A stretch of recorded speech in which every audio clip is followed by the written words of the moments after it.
Hello.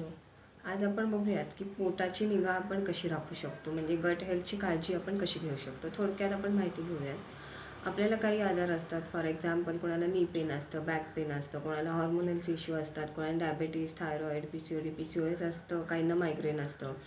हे जे आजार आहेत, हे जे लक्षणं आहेत, हे बॉडी आपल्याला दाखवत असते कुठेतरी काहीतरी टॉक्सिन्स असतात. ओके. तर हे जे टॉक्सिन्स आहेत हे थोड्याफार प्रमाणात आपल्या गटमधून देखील रिलीज होत असतात. पण त्यासाठी गटची हेल्थ तर चांगलीच पाहिजे. त्यासाठी या व्हिडिओमध्ये आपण थोडीशी माहिती बघूया, 3 ते 4 पॉईंट बघूयात, जेणेकरून आपण आपल्या गट हेल्थची काळजी घेऊ शकतो.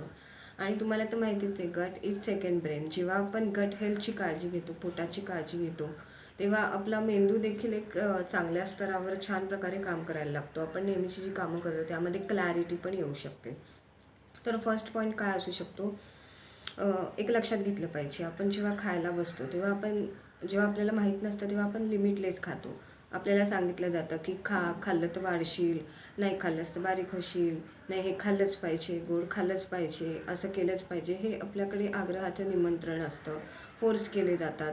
त्यामुळे आपण लिमिटलेस खातो. आपल्या खाण्याला कधी कधी काही सुमार नसतो, आपण म्हणतो त्या प्रकारे होतं. आवडलं तर आपण खातच जातो आणि याचा परिणाम जाऊन होतो आपल्या इंटेस्टाईनवर, पोटावर, आपल्या पूर्ण पचनसंस्थेवर. तर ही गोष्ट आपण लक्षात घेतली पाहिजे. मेन गोष्ट आपण लक्षात ठेवायला पाहिजे की जेव्हा आपण खाताना आपल्याला पहिल्यांदा एक ढेकर येतो, तो तृप्तीचा ढेकर आपण म्हणतो. तिथे आपण थोडंसं आपलं खाण्याचं प्रमाण कमी केलं पाहिजे. आता इथून पुढे मी घेणार नाही, ताटात काही जे आहे ते संपवेल आणि हे माझं जेवण झालं. ओके, हे लक्षात घ्यायला हरकत नाही. त्यानंतर फास्टिंग विंडो ठेवली पाहिजे. रात्री लवकर जेवलं पाहिजे आणि सकाळी आपण उशिराने नाश्ता केला पाहिजे, जेणेकरून गटला एक साफसफाईला पण वेळ मिळेल आणि हिलिंगला पण वेळ मिळेल. तर हे आपण मागील काही व्हिडिओमध्ये डिटेलमध्ये पाहिलं आहे. फास्टिंग विंडो ठेवणं महत्त्वाचं आहे. जेवण्याच्या सुमाराला आळा घालणं महत्त्वाचं आहे. पाणी भरपूर प्या, जेणेकरून तुमची गट हेल्थ जी आहे ती छान होण्यासाठी तुम्हाला मदत होईल, अगदीच मदत होईल. ठीक आहे. आणि मी म्हटलं तसं अन्न हे पूर्णब्रह्म आहे, तर ते पूर्णब्रह्म म्हणूनच घेतलं पाहिजे.